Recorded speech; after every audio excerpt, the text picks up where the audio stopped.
अस्सलाम वालेकुम मोहतरम असातिज़ा इकराम और प्यारे बच्चों, इस्तकबाल है आपका हमारे यूट्यूब चैनल उर्दू स्कूल पर। जैसा कि आप जानते हैं, अगर आप चैनल पर नए हैं तो चैनल को सब्सक्राइब कीजिए और बेल आइकन भी दबाइए ताकि आगे आने वाले वीडियोस सबसे पहले आपके पास आ सके।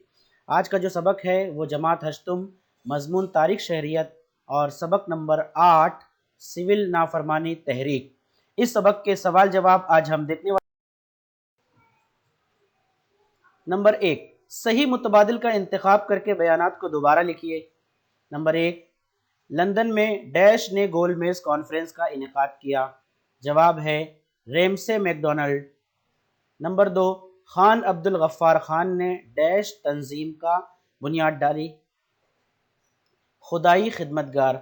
नंबर 3, धारासना सत्याग्रह की क़यादत डैश ने की। जवाब सरोजनी नायडू। नंबर 4, दूसरी गोलमेज कॉन्फ्रेंस में डैश इंडियन नेशनल कांग्रेस के नुमाइंदे की हैसियत से शरीक हुए।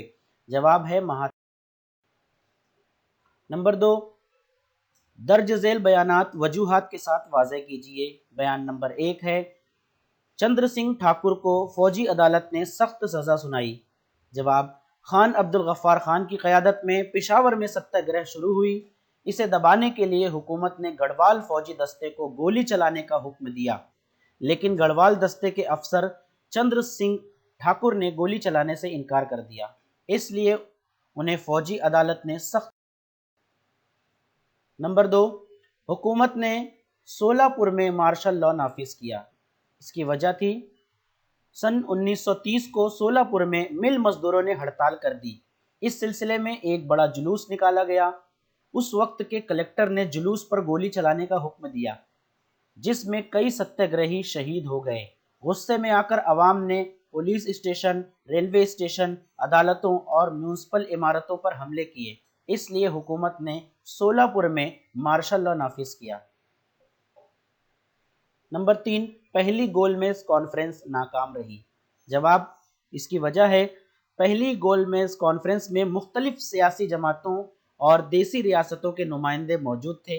इस कॉन्फ्रेंस में भारतीय कौमी जमात यानी इंडियन नेशनल कांग्रेस ने हिस्सा नहीं लिया, इसलिए पहली गोलमेज कॉन्फ्रेंस नाकाम रही। नंबर 4, गांधी जी ने एरोडा जेल में मरण व्रत रखा। जवाब, इसकी वजह दूसरी गोलमेज कॉन्फ्रेंस के बाद बरतानवी वजीर आजम रेमसे मैकडोनाल्ड ने दलितों के जुदागाना हल का इंतखाब मखसूस कर दिए। फिरका वाराना तरीके से भारत के हिंदू समाज की तकसीम गांधी जी को मंजूर ना थी, इसलिए उन्होंने एरोडा जेल में मरण व्रत रखा। नंबर 3, दर्ज झेल सवालों के 25 ता 30 अल्फाज में जवाब लिखिए।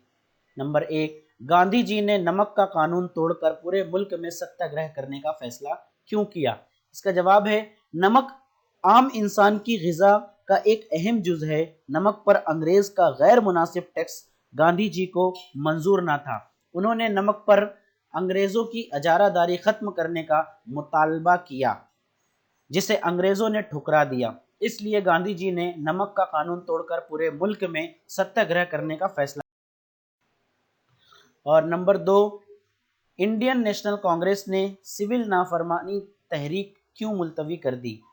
जवाब, दूसरी गोलमेज कॉन्फ्रेंस से पहले बरतानवी वायसराय इरविन और गांधी जी के दरमियान एक मुआहदा हुआ, जिसे गांधी इरविन मुआहदा कहते हैं।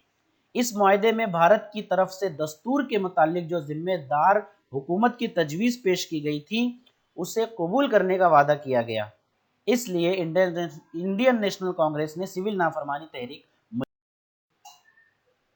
अगला सवाल नंबर 4, सिविल नाफरमानी तहरीक का ज़मानी ख़त है, उसे मुकम्मल कीजिए। ज़मानी ख़त कुछ इस तरह है: 12 मार्च 1930, 6 अप्रैल 1930, 23 अप्रैल 1930, 4 मई और 6 मई 1930। इन बॉक्स में वाक़यात लिखना है कि 12 मार्च को कौन सा वाक़या हुआ। दांडी यात्रा शुरू हुई, गांधी जी ने दांडी यात्रा शुरू की थी 12 मार्च से। नंबर 2, 6 अप्रैल गांधी जी ने नमक का कानून तोड़ा था दांडी पहुंचकर। 23 अप्रैल पेशावर सत्याग्रह शुरू हुई। गांधी जी की गिरफ्तारी 4 मई को हुई और 6 मई को सोलापुर में हड़ताल हुई। ये था आज का सबक। उम्मीद करते हैं आपको पसंद आया होगा। पसंद आया तो लाइक कीजिए, शेयर कीजिए अपने दोस्तों के साथ, और अगर चैनल पर नए हैं तो चैनल को सब्सक्राइब कीजिए। चलिए मिलते हैं अपने अगले वीडियो में, तब तक के लिए अल्लाह हाफिज़। अस्सलाम वालेकुम व रहमतुल्लाह।